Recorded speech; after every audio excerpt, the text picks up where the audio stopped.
Permite establecer que suele superar los límites máximos permitidos, ¿cierto? O valores de forma.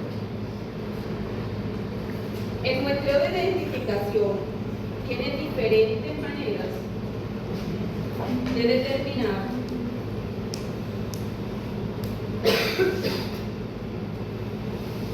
la cantidad mínima de muestras que se tienen. Ustedes en Cintia tienen una lectura,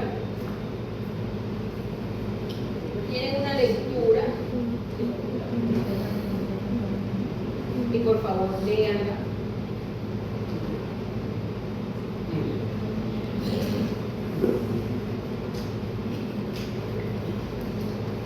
Nada más a ti te lo pones tú, te lo pides a él.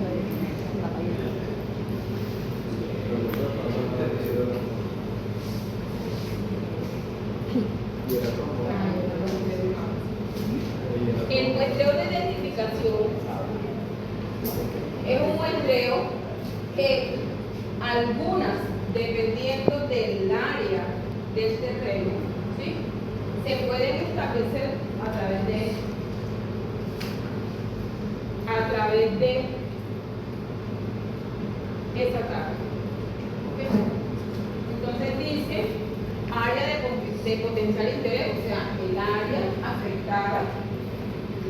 Si yo tengo un área de 15 hectáreas, que supuestamente pues quiero yo muestrear para identificar qué tipo, perdón, de contaminantes hay, entonces, ¿cuántas muestras debo tomar? ¿Cuántas muestras dice allá? 33. ¿Cuánto te dije yo? 15. 33. ¿Sí? 30. No quiero decir que se tiene que aprender esa tabla de esa. Miren acá, 100 hectáreas. Si el área tiene 100 hectáreas, yo debo tomar 50. ¿Sí? Pero, si el área tiene 120 hectáreas, ¿ahí qué tengo que hacer? Utilizar la forma que está acá abajo. N es igual al número de puntos de muestreo a 0.1 multiplicado por X más 4. ¿Qué es N? Número de puntos de muestreo. ¿Qué es X? Número de hectáreas. Número de hectáreas, ¿ok? O sea, que si yo les digo a ustedes que yo tengo un área de 156.000 metros cuadrados, ¿cierto? Yo tengo un área de 156.000 metros cuadrados, ¿sí?, en donde yo quiero identificar qué contaminantes hay, ¿cuántas muestras tendría que sacar? ¿Cómo?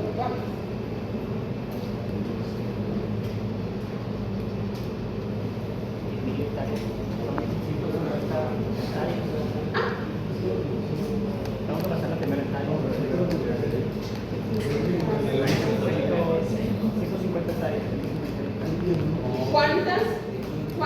¿Cuántos metros cuadrados hay en una hectárea, María? ¿Cuántos metros cuadrados hay en una hectárea? 10.000. ¿Cierto? ¿Qué tengo que hacer yo?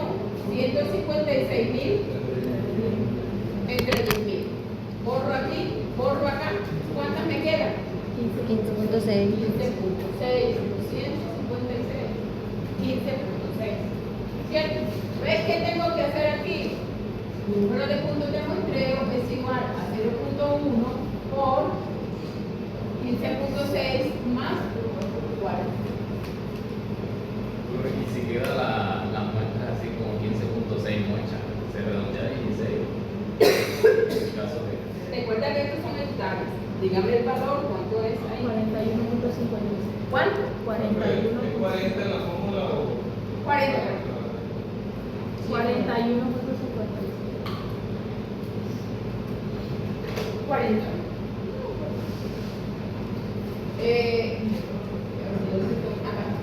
¿Cuánto es? 41.56. 41.56 que muestra. Pero como yo no puedo tomar 41.56, siempre me voy al número Siguiente. siguiente. siempre al número siguiente, igual de abajo, independientemente de cuál sea el valor aquí. ¿Sí? Entonces aproximadamente 41. ¿Sí?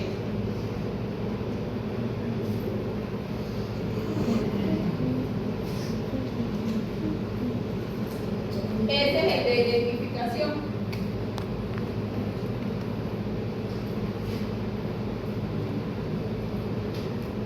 Para el muestreo de detalle, ¿qué dice el muestreo de detalle? Recuérdenme algo.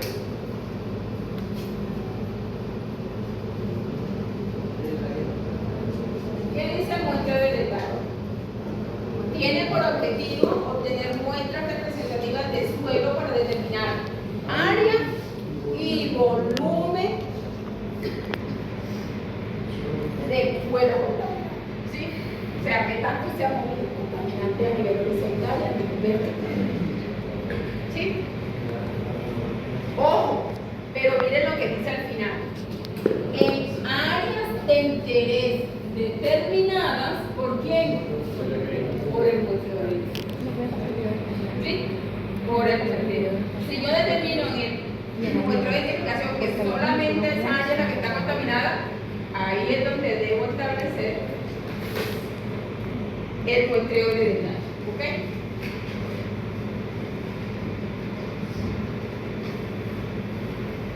Entonces, aquí está el muestreo de detalle. ¿Sí? Esto está. Estoy tomando fotos. Número de puntos del muestreo de identificación. O sea, yo tengo que partir del número de puntos de muestreo que yo haya tomado en el muestreo de identificación. ¿Sí?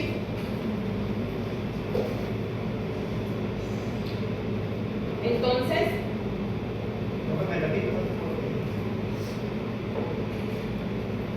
¿qué te voy a repetir?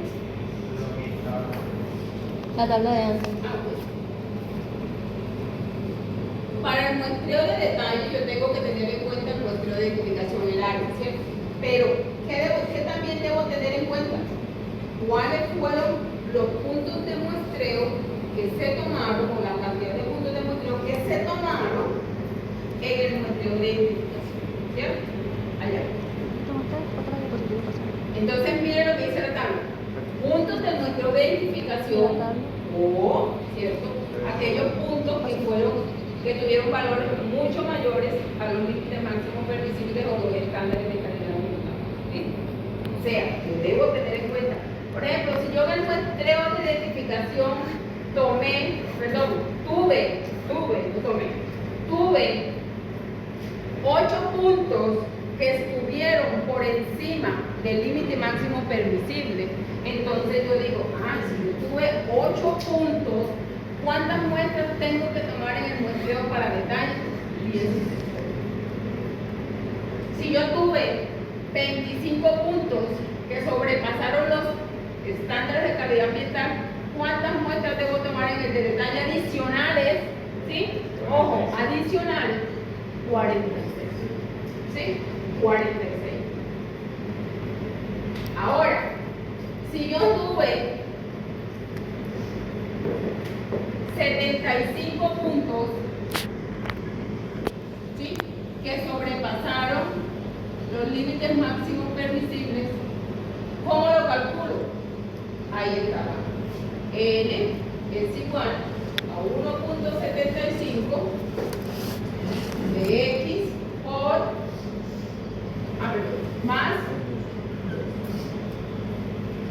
¿qué es X? Puntos de muestreo que superaron los X. O sea, ¿qué tendría yo que hacer aquí?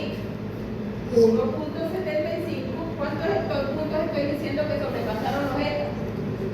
Por 75 más 2. ¿Cuánto da eso?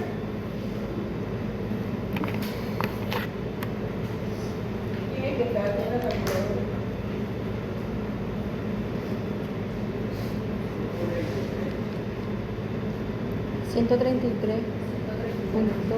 Entonces, debo tomar 133 puntos Cerramos. Punto 25. Bueno. Esos son 134. 134 puntos adicionales. ¿Sí? Adicionales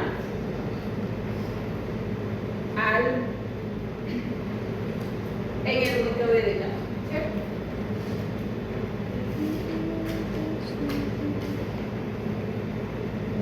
En el demuestreo de nivel de fondo no hay ninguna forma estipulada, ¿sí? Yo lo que tengo que tener en cuenta son áreas alrededor del área contaminada. Si este es el área contaminada, yo tengo que buscar áreas alrededor que no estén contaminadas o que no hayan tenido usos antropogénicos.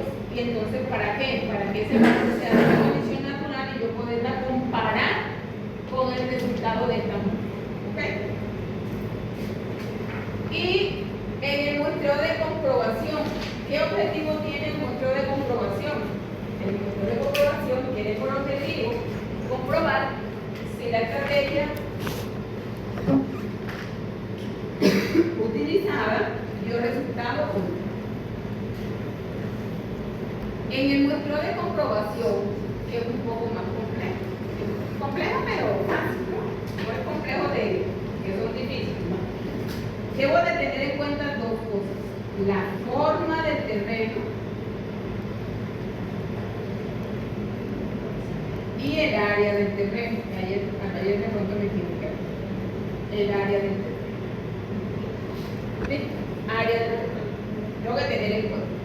Entonces, ¿qué formas del terreno se pueden tener en cuenta? Dos: la forma regular y forma irregular. Y en área del terreno, la cantidad de hectáreas que se tenga. ¿Sí? Ahora, vamos a hablar de la forma irregular, que es la que tiene bien. ¿Cierto? Forma irregular. Para determinar la forma irregular, vuelvo y digo, ¿sí? Tienen que revisar su lectura, ¿ok? Tienen que hacer la lectura. Para determinar las formas irregulares, dice, para áreas de contaminación de forma irregular,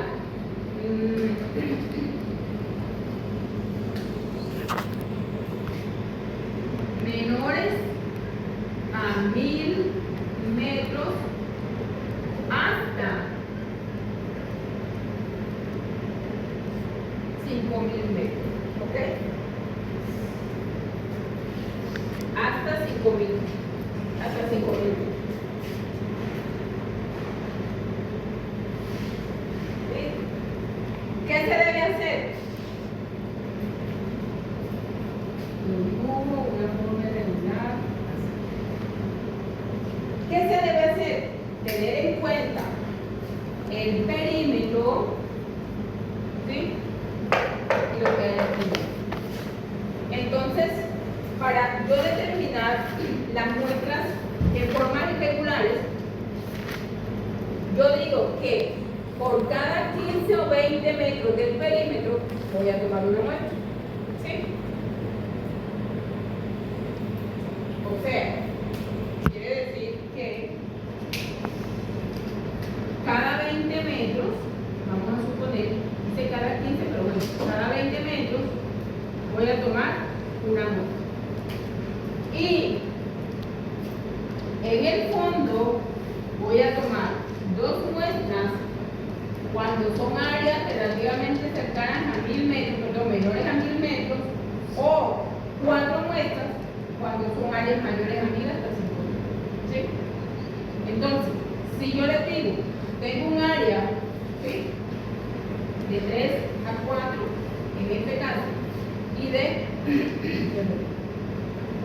1 a 2, bueno, 2 en este caso. Ahora, si yo les digo, tengo un área irregular que tiene 3.500 metros cuadrados.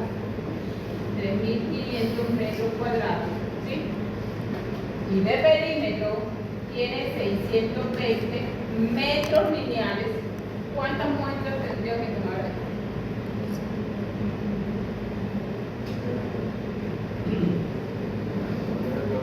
Recuerda que es una muestra cada 20 o 15 metros. ¿Qué tendrían que hacer? Perímetro, como es esto, ¿cierto? ¿Qué tendrían que hacer? 620 entre 31. 20. ¿Cuánto da? 31. 31. 31.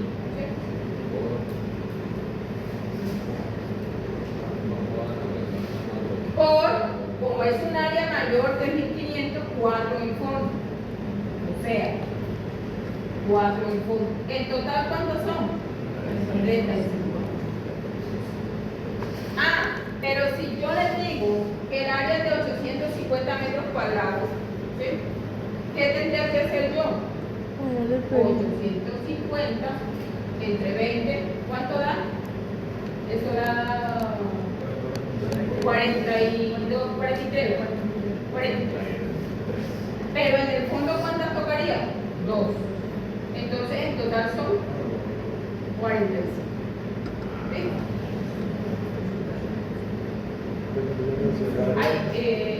Perdón, ahí me equivoqué.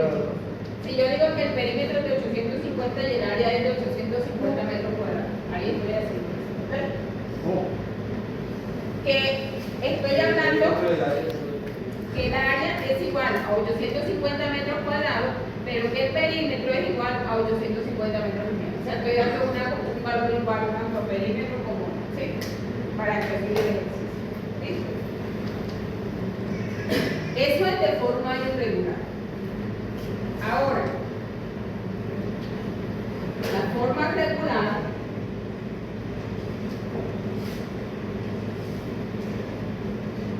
tiene para áreas menores a 1.000 metros cuadrados. Para áreas entre 1.000 a 9.999 metros cuadrados.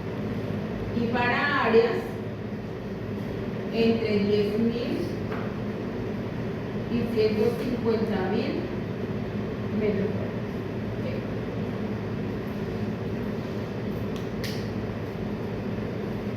Para áreas menores a 1.000 de forma regular, por ejemplo, si tiene forma de cuadrado, cuadradito, ¿sí? ¿Qué se hace? Una en el fondo Y una en cada lado. y una por cada pared. ¿Sí? ¿Cuántos lados tiene el cuadrado? 4.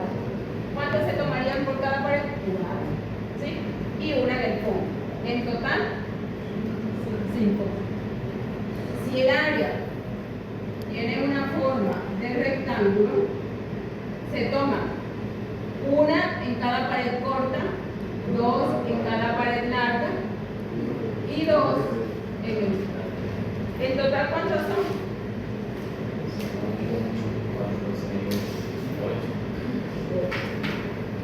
8. Sí se suman. 1, 4, 6.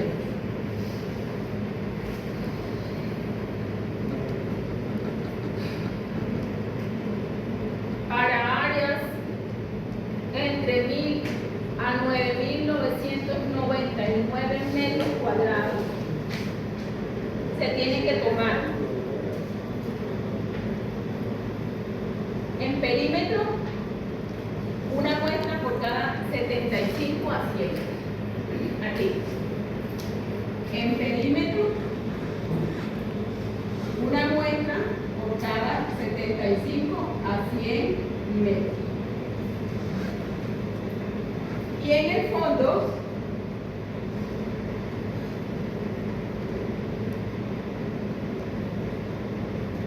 que ahí donde me equivoqué ayer, 2 muestras por cada 1.000 metros. 2 muestras por cada 1.000 metros. Pero esos son metros cuadrados. ¿Cómo? ¿De cómo son metros cuadrados? Sí, claro. Sí, no estamos hablando de área. Aquí son metros lineales, acá son metros cuadrados. Vamos a hacer aquí.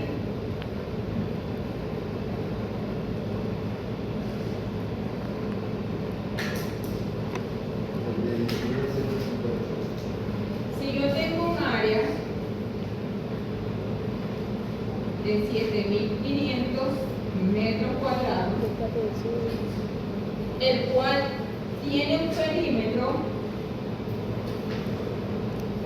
de 500 metros, de 400 metros lineales. ¿Sí?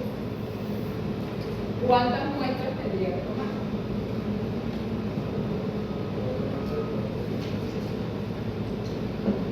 ¿Qué tengo que hacer? El área dividida entre 1.000, ¿cierto? 75.000 entre 1.000, ¿cuánto da esto? 75. ¿Cuántas muestras dice? 2 muestras por 2, 105. 105. ¿Cierto? Y en el perímetro, lo voy a tomar para ser más exacto, entre 100. Recuerden que cada 75 una sola muestra, y eso me da 4. En total, ¿cuántas? 154.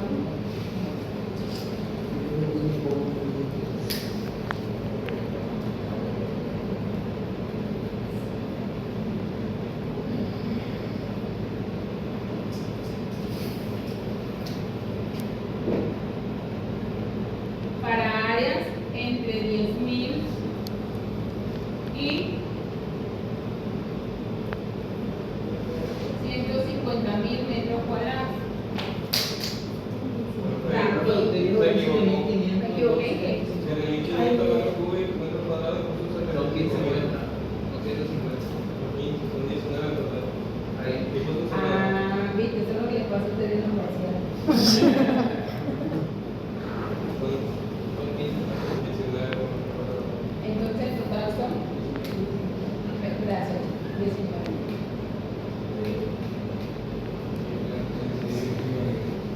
Son 750. 7.500. Listo. Aquí es 7.5. Bueno, para áreas 100.000 a 150.000, ¿sí? En perímetro, igual acá. Una muestra cada 75 a 100.000. Y en el fondo hay que utilizar una fórmula. Profe, Dígame, 7.500 entre los 10.000. entre los 10.000. Entre los 1.000, ah, no. Estoy ciega. Vi un 10.000. Recuerda que es Sí, ya, ahora sí. 2 muestras por cada Por cada milímetro. milímetro. Lo divido entre 1.000 y luego lo multiplico por 2. La fórmula es 18 más 2.34. 18 más 2.34 por A. ¿Qué es A? Número de hectáreas o superficie en hectáreas.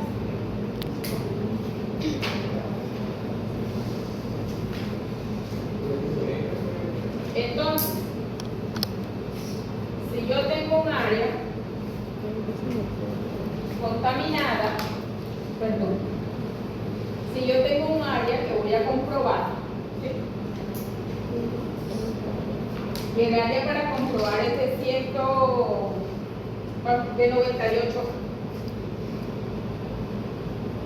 98.000 metros cuadrados. ¿Sí? Ese es el área que yo voy a comprobar si hizo efecto o resultó la estrategia aplicada. El perímetro de esa área es de 840 metros lineales. ¿Cuántas muestras tendría que tomar?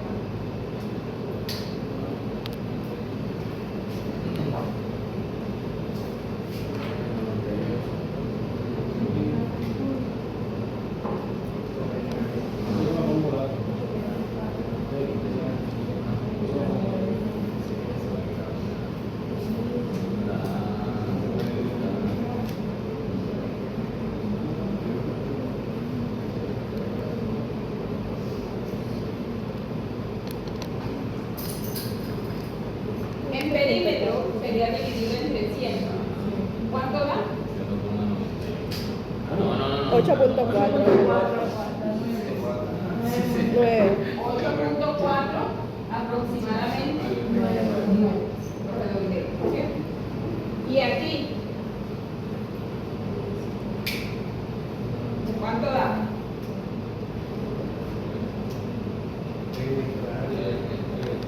¿Cuántos son 9.800?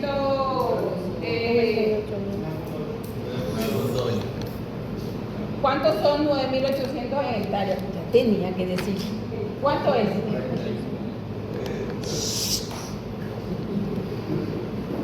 ¿Cuánto es?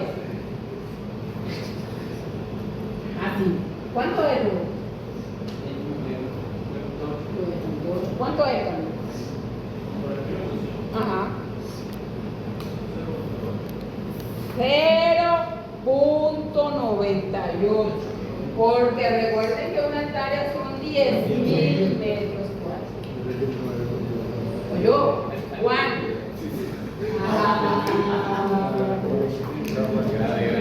No, me pregunto por 9. Entonces, ¿qué tengo que hacer? 18 más, primero hago la multiplicación, ¿cierto? 0.98 por 2.34. No, profe, es que Son 98.000.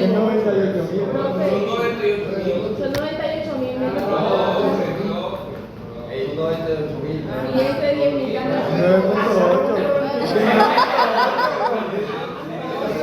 Eso es lo que pasa en los partidos. Yo pensé que era 9, pero yo a él sí le pregunté. Ahí le pregunté 8.800. Sí,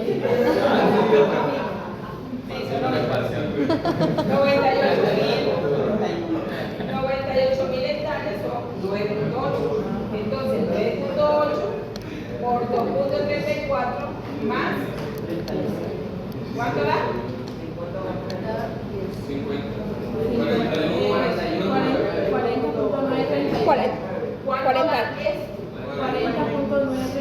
O sea, 41. aproximadamente 41. En total, ¿cuántas son? 50.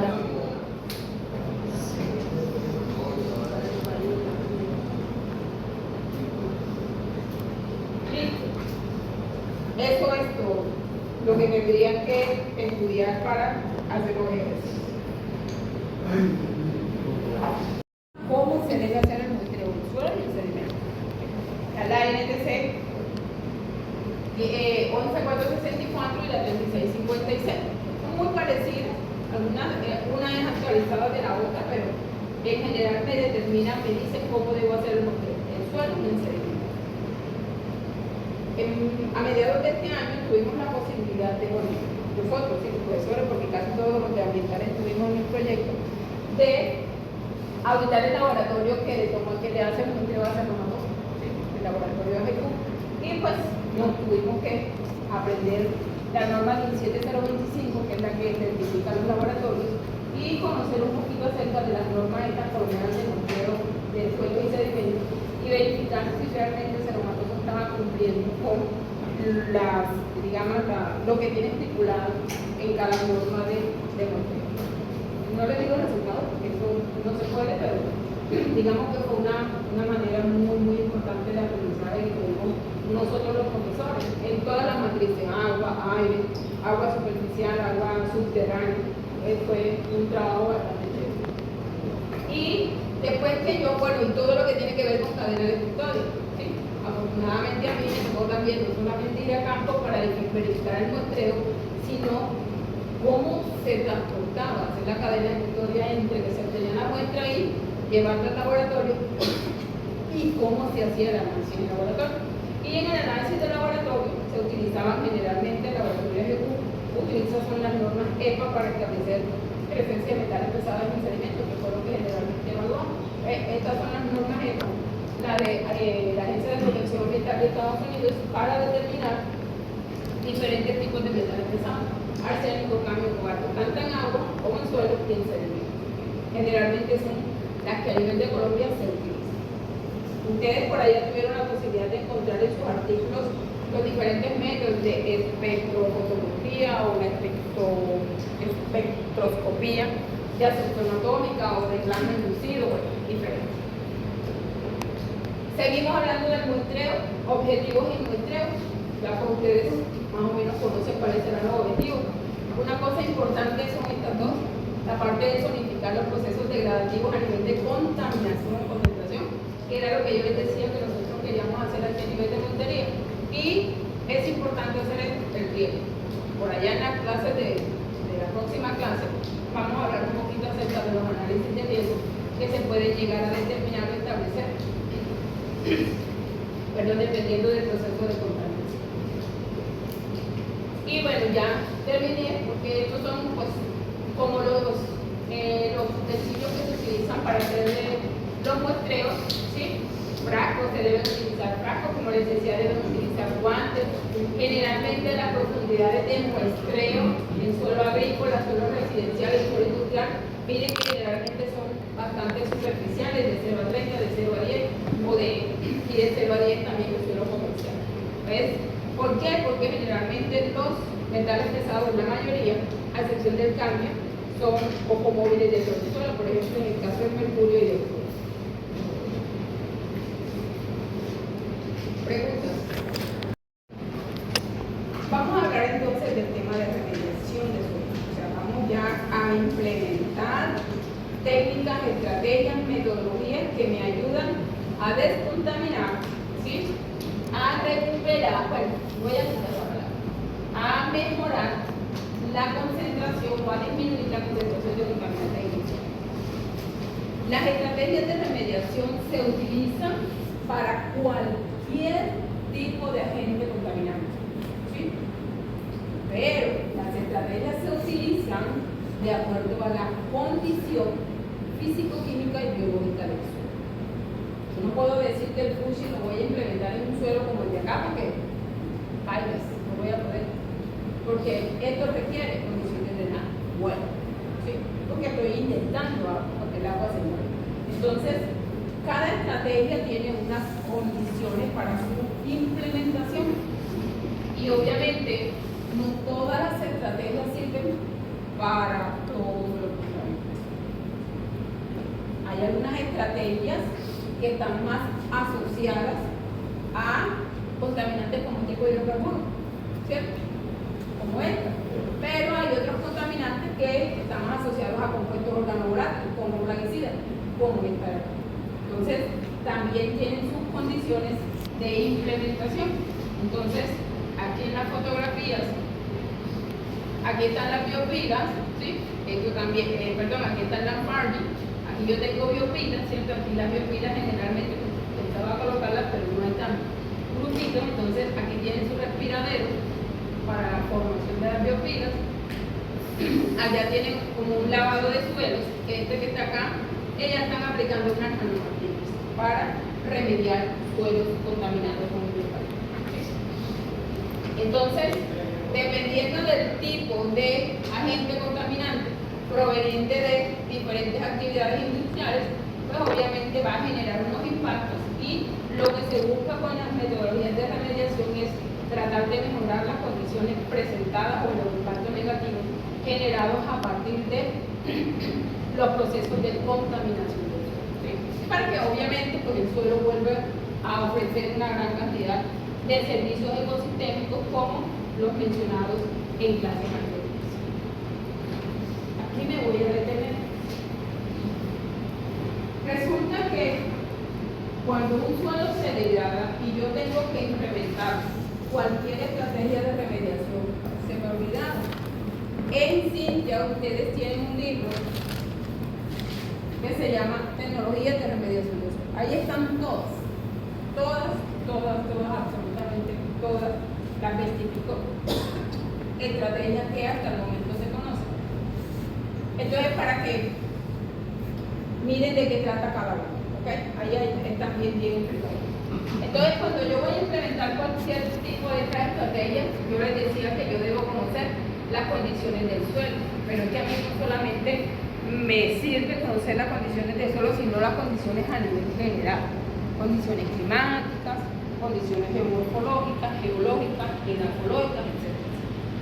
Para yo poder saber qué establecer en relación a estas estrategias, yo debo conocer cuáles fueron las condiciones o cuáles son las condiciones en las que el suelo se formó. ¿Y eso a dónde me lleva? ¿A cómo se llama? El material parental. ¿Qué influencia tiene el material parental? ¿O qué me interesa? ¿Por qué me interesa a mí, perdón, conocer de dónde surgió, de dónde se formó el suelo? Para yo saber qué estrategia puedo implementar. Me sirve mucho. Por ejemplo, si yo me voy a suelos de Purísima, ¿quién conoce Purísima? ¿Cómo son los suelos en Purísima? Pues no están estudiados, no. El problema, vamos a la zona y no le ven el suelo. Eso es amarillo, es para la razón por la que no se lo dan. Los suelos de Purísima son suelos oscuros, suelos profundos, son suelos que tienen alto contenido morillonita, o sea, son muy arcillosos, ¿sí? Se contraen mucho, y si son arcillosos, entonces tienen una condición de una porosidad micro muy elevada. Entonces, si yo tengo esas condiciones de material parental en una zona en donde hay un proceso de contaminación, yo debo de tener mucho cuidado, porque yo sé que esto no lo voy a poder aplicar, que esto no lo voy a poder aplicar, perdón, que esto no lo voy a poder implementar, ¿sí? Que de pronto el lavado in situ tampoco lo puedo implementar. ¿Por qué? Porque yo necesito condiciones de muy buena porosidad. Entonces, ya desde el material de partida, yo puedo llegar a generar una incidencia de cuál tipo o cuál estrategia pueda yo implementar. Adicionalmente, porque dependiendo del material parental, así va a ser la composición química del suelo.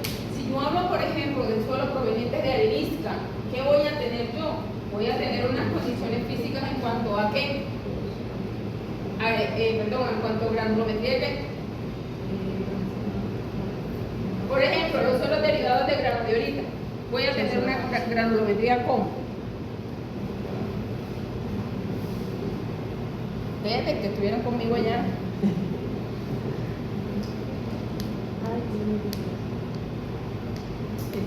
¿Qué suelo genera la granodiorita?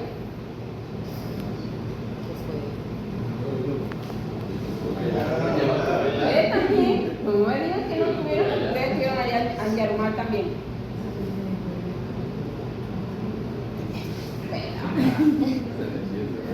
Tienen mente bolsa. Suelos derivados de granodiorita. Recuerden que la granodiorita es una roca ácida que tiene un alto contenido de cuarzo y la granulometría que va a generar es generalmente gruesa. Son suelos muy porosos, ¿sí? Son suelos que van a tener una alta condición de porosidad, van a tener una condición de lavado, etcétera, etcétera. ¿Sí?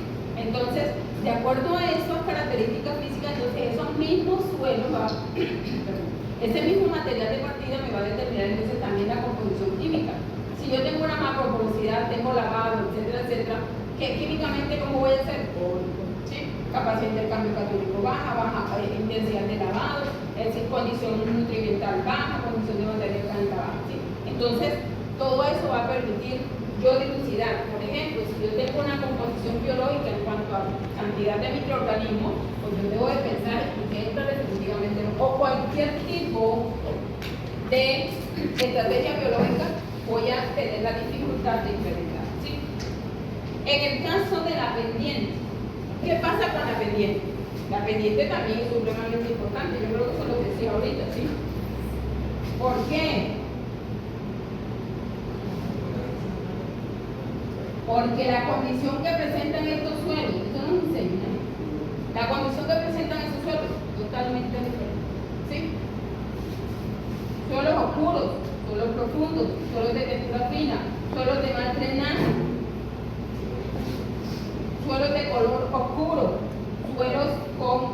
oxígeno, como decía, cantidad de agua, con una economía hídrica, ¿sí? Suelos que generalmente son ricos en nutrientes, diferentes totalmente, ¿sí? Van a ser todo lo contrario a esto. Entonces, dependiendo de dónde se forme el suelo, así también va a ser su condición física, química y biológica. Entonces, cada uno de los factores de formación, el clima, en cuanto a precipitación y temperatura, también cumple un factor muy importante. Por ejemplo, Yarumal. ¿Qué características tiene Yarumal en cuanto a precipitación? Alta. Pero en cuanto a temperatura, baja. ¿Qué pasa con las temperaturas bajas? Ralentiza los procesos biológicos. O sea que una estrategia de tipo biológico, yo como que lo pensé.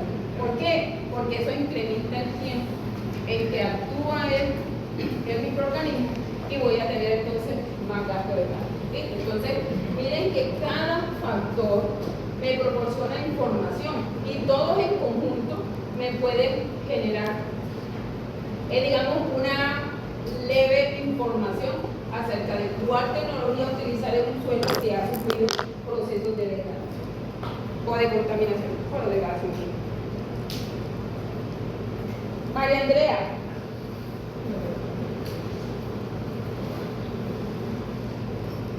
¿Qué te dice ese suelo?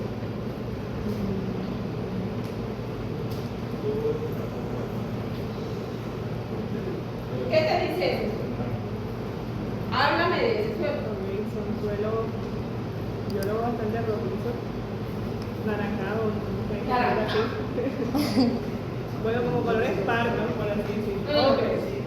Pero no me digas que es color anaranjado, no. Dime qué significa el hecho de que sea un color anaranjado. Está relacionado con la oxidación, la presencia de arcillas tropicales, por así decirlo. Oxidación, arcillas tropicales, ¿qué más? Estoy escribiendo lo que tú me estás diciendo. Ajá, ¿qué más? Wiki. A ver, Vilma, ¿qué más?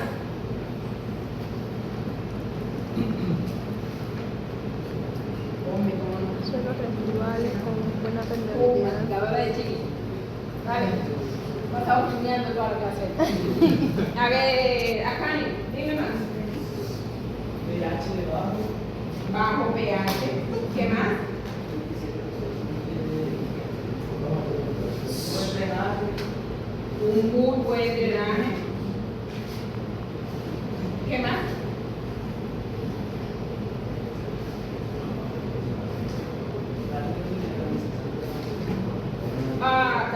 Aquí hay oxidación de la materia orgánica, pero ¿qué más se está oxidando? El hierro.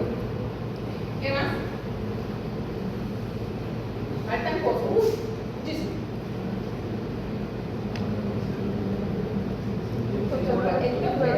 ¿Qué aprendieron ustedes? Los poros. ¿Ah? Ya vi que nada. Ya dijo buen drenaje. Bueno, ¿qué más? Baja capacidad de intercambiación, ¿cierto? Son suelos en donde hay un exceso lavado. Son suelos en donde las temperaturas generalmente son altas, las condiciones climáticas y altas precipitaciones. ¿Sí? Son suelos de zonas de pérdida. ¿Sí? ¿Qué más puedo decir?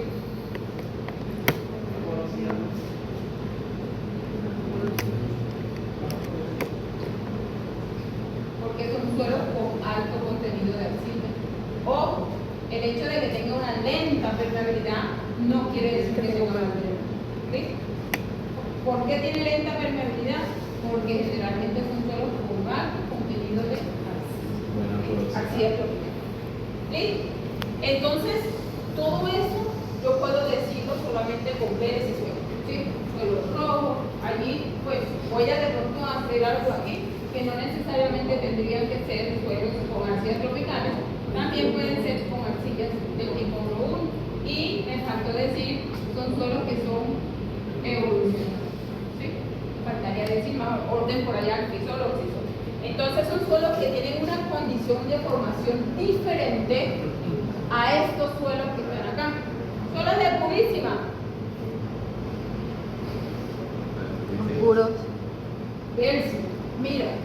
¿Conocen? No. Son estos de acá, suelos de Purísima, en donde son suelos que son profundos, en donde solamente de aquí a aquí es un solo horizonte y de acá a acá es lo que se llama superficie de deslizamiento del líquido sal, ¿sí? Son suelos que tienen una muy buena condición de presencia de nutrientes, alta capacidad de intercambio catiónico, tienen la mejor arcilla con mayor cantidad de carga que es la monzonita, tienen una condición estructural no tan buena, pero ¿sí? Generalmente el color negro no significa que todo eso sea materia orgánica, sino su condición de movimiento vertical y la pequeñez de la arcilla que permite entonces que se vea todo ¿sí? Vertisolos, oxisolos. Condición de formación diferente. Generalmente estos suelos se forman bajo una condición de presencia de material parental rico en calizas, ¿sí? Que pueden formarse en suelos planos como los de Purísima, pero también allá en la vía Planeta Rica también encontramos estos suelos y son suelos de los mismos. ¿Listo? Entonces, miren cómo los factores de formación me dan entonces una condición diferente. Suelos susceptibles, suelos no tan susceptibles, suelos con bajo poder de amortiguación, suelos con alto poder de amortiguación, suelos que se contaminan fácilmente. Estos suelos tienen alta capacidad de drenaje. ¿Sí? Y obviamente con condiciones que me van a permitir dilucidar acerca de la posible estrategia. Y ya para terminar, falta uno. Ya Sebastián lo veo desesperado. Mi animal espiritual.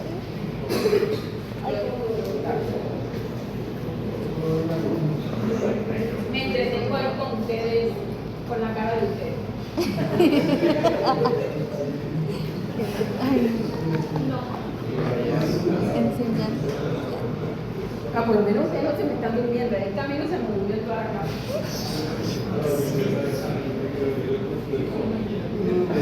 Mira, la otra está grabando y ustedes escuchan el fondo. Ustedes muchas veces han escuchado el término, ¿sí? De recuperación económica. Perdón. Restauración económica. En el año 2014, nosotros hemos tenido una relación bastante cercana con Cerro Matoso y a partir del año 2014 empezamos a trabajar con ellos articuladamente. En ese momento fue la profesora Doris Mejía, mi persona y también el ingeniero ambiental que desafortunadamente pues ya no nos acompaña.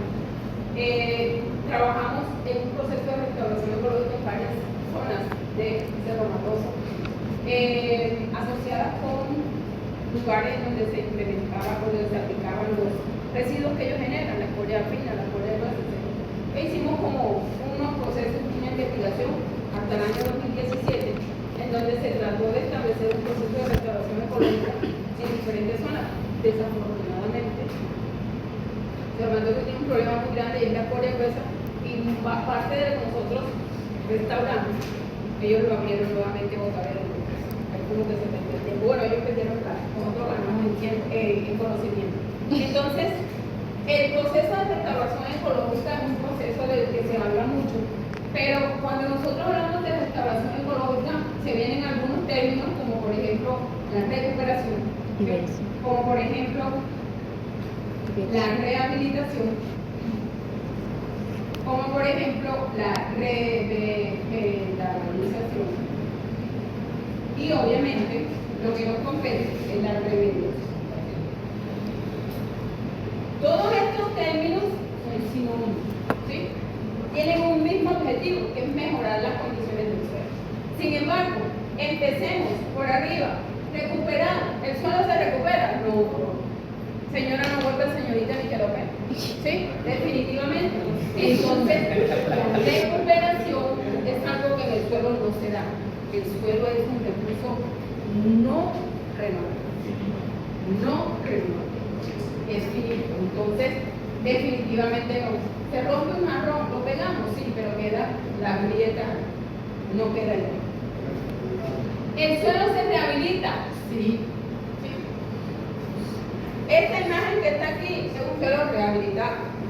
Rehabilitación es lo que hace el Cerrejón, un proceso de rehabilitación de tierra. Es un programa que fundó el ingeniero agrónomo Ramón Gualdrón, amigo de muchos años. Lo fundó en el año 1983, por allá. ¿Sí? y él fue el pionero y él sigue siendo el pionero, él se renoma a nivel de Latinoamérica en ese programa de rehabilitación de terreno. ¿Qué es la rehabilitación? Algo que se hace, una reconformación del paisaje, porque no se hace nada dentro del suelo, ¿sí? Sino por fuera, para más o menos establecer o volver a tener las condiciones similares. Ellos hacen la preminería, o sea, miran qué hay en cuanto a vegetación, flora, fauna, retiran todos los animales, quitan la vegetación, después quitan el suelo. Ellos miran a ver la profundidad del suelo, 30, 40, 50, 60, 70 centímetros, quitan el suelo y lo llevan a algo que se llama banco de suelo. Después del suelo que viene el estéril, quitan el estéril y lo llevan al banco de estéril. ¿Qué les queda? El carbón, ¿sí? O los mantos de cartón, generalmente. Para obtener esos mantos de cartón, ¿qué hacen ellos? Un hueco. Un hueco, obviamente grande, dependiendo del área minera, de minería de explotación. Ellos llegaron a tener tajos entre 300 metros de profundidad, un tajo patilla que era el más grande. Cuando terminan eso, ¿qué empiezan a hacer ellos? Ya no están haciendo minería, ya lo abandonan, no hay más nada que sacar ahí, empiezan a hacer un proceso de rellenar. Todo ese material estéril que llevaron al banco, van llevándolo golpe a golpe, y forman esa gran cantidad de pilas. Después que forman, nivelan, siguen aplicando, nivelan, siguen aplicando, nivelan. Mucha planta para eso. Cuando terminan de aplicar el estéril, que ya llegan a la cota final, aplican 30 centímetros del banco de suelo que quitaron así, ¿sí? Sobre ese banco de suelo, sobre ese suelo aplicado, ellos esperan que se reacomode, etcétera, etcétera. Septiembre, octubre son los meses de lluvia de ellos. En esos meses, ellos pasan los bueyes, ellos hacen arado, pero con bueyes, y empiezan a sembrar, a tirar el estorboncito. ¿De qué? De pasto buflo. El pasto buflo, una investigación que Ramón hizo, es una planta C4 que fija nitrógeno, que tiene no sé qué. Ha sido el mejor que se ha adaptado a esas condiciones e introducido. Lo dejan por 4 años. A los 4 años ya el suelo está más o menos, ¿sí? El material que está allá abajo, y después de los 4 años empiezan a establecer las plantaciones propias de la zona: carreto, tibidí, trujillo, cañahuate, etcétera, etcétera. Ellos tienen un banco de germoplasma porque recolectan las semillas cada principio de año, ponen a la gente de las comunidades a recolectar las semillas. Cada comunidad tiene un vivero, y el vivero, obviamente, son los que proveen a Cerrejón para hacer los diferentes cosas. Ellos tienen en este momento 13.687 hectáreas rehabilitadas de 60.000. ¿Sí? Es bastante. Y pues, bueno, cuando íbamos allá, nosotros hacíamos la calicata y miramos, y realmente da buenos resultados. ¿Sí? Por lo menos superficialmente se veía presencia de materia orgánica, pues se observaba, y la condición de bioestructura ya estaba. Es un proceso bastante, lo de ellos es minería responsable. ¿Cómo? ¿Cuántos años ya llevan la rehabilitación? Desde el año 1983 empezó el programa, ¿sí? El bosque más antiguo que ellos tienen, que fue parte del Tajo Patilla, tiene algo así como 37, 36 años de haberse rehabilitado. Ese es el más viejo.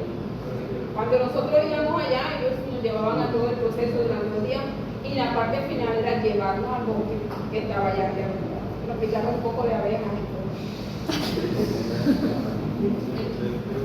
Entonces eso es la rehabilitación, reconfigurar. Eso que está ahí, aquí hicieron un terraceo, reconfigurar terreno, ¿sí?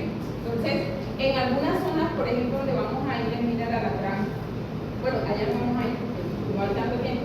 Pero en San Juan, la veredita o el pueblito que vamos a pasar para ir a mina, en San Juan, en todo el río San Pedro hacían minería.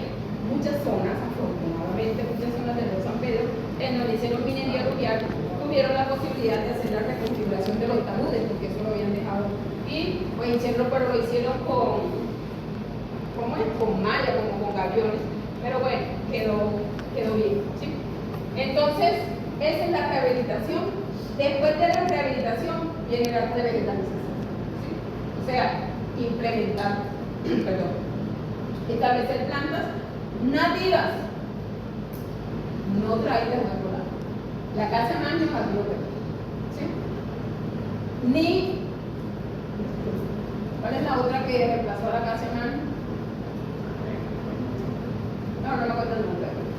Y la remediación, que es lo que se hace dentro del suelo. Para hacer un proceso completo de restauración ecológica, tendría que ser remediación, luego rehabilitación